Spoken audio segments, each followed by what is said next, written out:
রাজস্থান যাওয়ার প্ল্যান করছি। তো অ্যাকচুয়ালি এই রাজস্থান ট্যুরটা আমাদের মাথায় অনেক দিন ধরেই ঘুরছিল। আমি আর অতসী যখন বিয়ের তারপর থেকে আমাদের ইচ্ছে ছিল যে রাজস্থান ঘুরতে যাব, কারণ পুরো সিটি অফ প্যালেসেস আর কি, প্রচুর মহল, তারপর রাজপুতদের নানা রকমের সব মহল টহল আছে, ফোর্ট আছে, প্লাস হচ্ছে অ্যাট্রাকশন হচ্ছে ডেজার্ট ক্যামেল সাফারি, আর নাইট লাইফটাও খুব সুন্দর। তো আমাদের অনেক দিনের ইচ্ছে ছিল রাজস্থান যাওয়ার, কিন্তু আমরা গোয়া দিল্লি এগুলো ঘুরেছি অনেক দিনের ছুটি নিয়ে, রাজস্থানটা কোনো দিন হয়ে ওঠেনি। আর আস্তে আস্তে যখন ছোটো নুপু বড় হলো, ওই সময়ও আমরা প্ল্যান করছিলাম যে যাওয়া যাবে কি না, কিন্তু এত ছোট বাচ্চাকে নিয়ে পুরো রাজস্থান ট্রিপটা করা খুবই চাপের ব্যাপার। তার কারণ হচ্ছে যে যেহেতু স্টেটটা ঘোরা হবে, অনেক দিনের ট্যুর হবে, মোটামুটি ক্লোজ টু 2 উইকস। এত দিনের ছুটি পাওয়াটাও একটা চাপের ব্যাপার, আর হচ্ছে ছোট বাচ্চাকে নিয়ে যাওয়া প্ল্যান করাটাও একটা ব্যাপার। তো ওটার জন্য অনেক দিন হয়ে ওঠেনি। এই বছরে আমি হঠাৎ করেই প্ল্যান করলাম যে যাওয়া যেতে পারে। 25 ডিসেম্বরের দিকে যে ছুটিটা আছে সেইটা ইউটিলাইজ করে আর কিছু ছুটি টুটি অ্যাড করে করা যেতে পারে। এবার ব্যাপারটা হচ্ছে যে আমাদের এবছরে 10th অ্যানিভার্সারি ছিল। এই অ্যানিভার্সারিতে সেরকম বিরাট কিছু বড় কিছু প্ল্যান করা হয়নি। তো অনেকেই জিজ্ঞেস করছিল যে কিছুই তো প্ল্যান করলি না। তো আমি মনে মনে ঠিক করেছিলাম যে এই বছরেই এই আমাদের অনেক দিনের যে সুপ্ত যে ইচ্ছেটা সেটা কমপ্লিট করে নেব। রাজস্থান জায়গাটা ঘোরাটা আমারও অনেক দিনের ইচ্ছে ছিল। তো আমি চুপি চুপি কী করেছি যে ফ্লাইটের টিকিট কেটে নিয়েছি। অতদিকে জানাইনি, আমি জুলাইয়ের দিকে টিকিট কেটেছিলাম, আর এখন হচ্ছে ডিসেম্বর। তো ওই সময় টিকিট কেটেছি, আমি অতসী নপু তিনজনের টিকিট কাটা হয়ে গেছে। আর যেহেতু আমি এখন খুব ব্যস্ত হয়ে পড়েছি, সেজন্য নিজে থেকে আর ট্যুর প্ল্যান করার সেরকম সময় নেই আর কি। আমি আগে এতদিন অবধি যেখানে ঘুরতে গেছি সব নিজেই ট্যুর প্ল্যান করেছি, সেটা 10 দিনের ট্যুর হোক আর 5 দিনের বা 1 দিনের, সব কিছু আমি প্ল্যান করতাম। কিন্তু ব্যাপারটা হচ্ছে যে এখন সময়ের খুব অভাব, সেজন্য একজন ট্রাভেল এজেন্টের সাথে কথা বলে আমরা প্যাকেজ ডিসাইড করে নিয়েছি। তো ওনারা বলছিল যে ট্রেনে যেতে। এবার ট্রেনে গেলে হচ্ছে অনেক টাইম বেশি পড়ে যাবে, কারণ ট্রেনে 2 দিন 4 দিন বেরিয়ে যাবে। তো সেজন্য আমরা ফ্লাইটটা প্রেফার করেছি, যাতে 2 ঘন্টা 2.5 ঘন্টার মধ্যে আমরা পৌঁছে যাই আর কি, বা ফেরত চলে আসি। আর যাতায়াতটা আমি নিজে ঠিক করেছি, আর যে এজেন্ট আছে তাদের সাথে পুরো প্যাকেজটা আমি ডিসাইড করে নিয়েছি। তো আমরা যাচ্ছি হচ্ছে ডিসেম্বরের 3rd উইক নাগাদ। ওই সময়টা আমি ছুটির জন্য অ্যাপ্লাইও করে দিয়েছি, হোপফুলি কোনো অসুবিধা হবে না। আর যেহেতু অতসীকে বলা হয়নি, সেই জন্য ও কিছুই জানে না। আমি রিসেন্টলি ওকে জানিয়েছি, আর ও জেনে যেরকম সারপ্রাইজড হয়েছে সেরকম ক্ষেপেও গেছে। তার কারণ হচ্ছে কোনো মেয়েকে কোথাও ঘুরতে নিয়ে যাওয়ার প্ল্যান করলে তাদের শপিংয়ের ব্যাপারটা থাকে, সেই শপিংয়ের টাইমটাও কম পাচ্ছে, সেটার জন্য একটু বিরক্ত হয়ে আছে। যাই হোক, আমরা উইকেন্ডগুলো এখন থেকে ইউটিলাইজ করছি। শীতের জামাকাপড় সব কিনে নিতে হবে, এমনি টুকটাক কেনা হয়েছে, লাস্ট 1 মাস ধরে টুকটাক কেনা হয়েছে। আর যেহেতু ঠান্ডার সময় রাজস্থান যাওয়া হচ্ছে, গরমের সময় তো মানে ভাবাই যায় না, সেই জন্য ঠান্ডার জিনিসপত্র সাজ পোশাক একটু বেশি নিতে হবে, রাতের দিকে বেশ ঠান্ডা থাকে।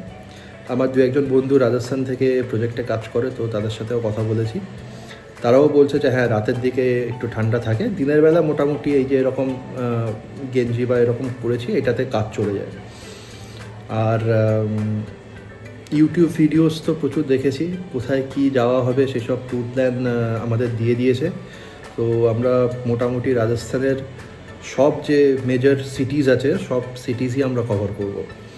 আর ছোট ছোট এখন ভিডিও দেখা চলছে, তো কোথায় কি করব, কি খাওয়া দাওয়া করব, বা কি ইভেন্ট করতে হবে, বা কীরকম কীভাবে টাইম স্পেন্ড করতে হবে, সেই জিনিসগুলো আমরা দেখে বুঝে সব নোট করে দিচ্ছি। তো এক্সাইটিং হতে চলেছে। ছোটো নুকু এখনও জানে না, মানে ওর জেনে ওর কোনো লাভ নেই, ওর মা বাবা ওকে নিয়ে ঘুরতে যাবে, এটাই হচ্ছে ব্যাপার। তো ছোটো দুপো ফার্স্ট টাইম ফ্লাইটে উঠবে, সেটা নিয়ে একটু চিন্তা আছে, কারণ আওয়াজটাও একেবারেই পছন্দ করে না। ফ্লাইট টেক অফ করার সময় ইঞ্জিনের প্রচুর আওয়াজ থাকে, তো ওই টাইমটা ওকে একটু শান্ত রাখতে হবে। এমনি 2 ঘন্টা 2.5 ঘন্টার ফ্লাইট, খুব একটা টাইম বেশি লাগার কথা নয়। আমাদের সকাল সকালই ফ্লাইট আছে, আমরা এখান থেকে জয়পুর যাব।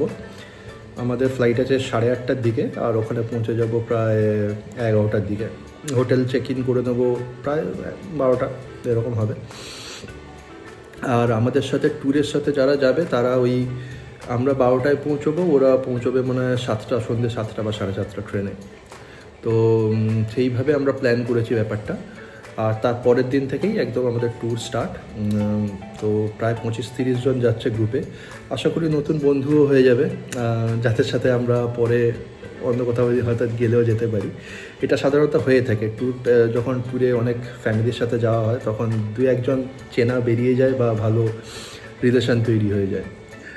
আর আমাদের সাথে যাচ্ছে আমার এক পাড়ার দাদা, তারাও খুব আমাদের ক্লোজ।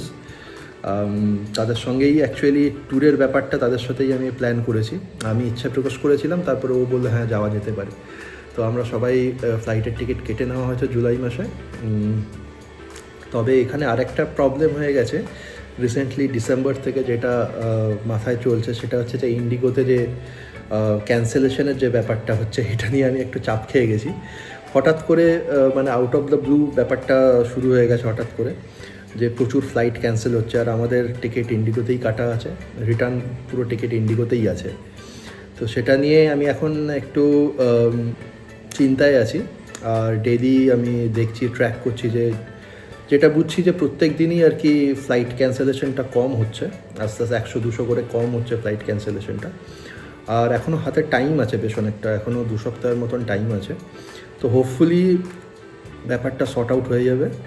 আর যেটা ট্র্যাক করছি যে কলকাতা থেকে জয়পুর যাওয়ার যে ফ্লাইট, সেটা এখনও ক্যান্সেল হয়নি, মানে এখনও অবধি রেগুলারলি ওই ডেস্টিনেশনে কলকাতা থেকে ফ্লাইট যাচ্ছে। তো সেটা একটা আশার ব্যাপার। তো এইসব একটা চাপা উত্তেজনাও আছে। তো চাপা উত্তেজনার মধ্যেই ট্যুরটা প্ল্যান হচ্ছে, যেটা একদিক থেকে ভালো। একটু উত্তেজনা জীবনের দরকার, একটু থ্রিল দরকার। সো ভগবান মানে ওই থ্রিলটা আমাদের জীবনে কমতি দেয় না আর কি, সবসময়ই থ্রিল থাকে। এতদিন পরে একটা বড় ট্যুর প্ল্যান করছি, তার মধ্যে এরকম থ্রিল, যেটা ইন্ডিগো এত বড় এয়ারলাইন্স কোনো দিন হয় না। মানে আমরা আগেও ইন্ডিগোতে গেছি, এরকম ব্যাপার কোনো দিন হয়নি, কিন্তু যেহেতু আমরা হঠাৎ করে এই প্ল্যানটা করছি, তো সেটার জন্য এই থ্রিলটা আমাদের হয়তো প্রাপ্য ছিল। হোপফুলি ফিঙ্গার ক্রসড সব ঠিকঠাক হয়ে যাবে। আমরা অলরেডি শপিং চালু করে দিয়েছি, সেই সব ভিডিও আস্তে আস্তে আসবে। আর কোথায় কোথায় যাব সেই সব জিনিসগুলো আমরা টিকমার্ক করে রাখছি। প্লাস যে জায়গায় ঘুরতে যাব সেই স্পেসিফিক জায়গা অনুযায়ী কী কী ড্রেস পরবো সেইগুলো সর্টেড হয়ে গেছে অলরেডি। আর ছোটো নুপু যেহেতু যাচ্ছে, ওর প্রচুর জিনিসপত্র যাবে আমাদের সাথে, তো সেইগুলো প্ল্যান করছি। ওষুধ টষুধ নিয়ে যেতে হবে, প্লাস একটা ওর হেলথ চেক আপ করতে হবে যাওয়ার আগে ওর ডক্টর আন্টি যে দেখে, সেখান থেকে আমরা একটু এমার্জেন্সি মেডিসিনগুলো নিয়ে নেব, প্লাস ওকে একটু চেক আপও করিয়ে নেব। তো এই হচ্ছে ব্যাপার। খুব এক্সাইটিং হতে চলেছে নেক্সট 1 মাস।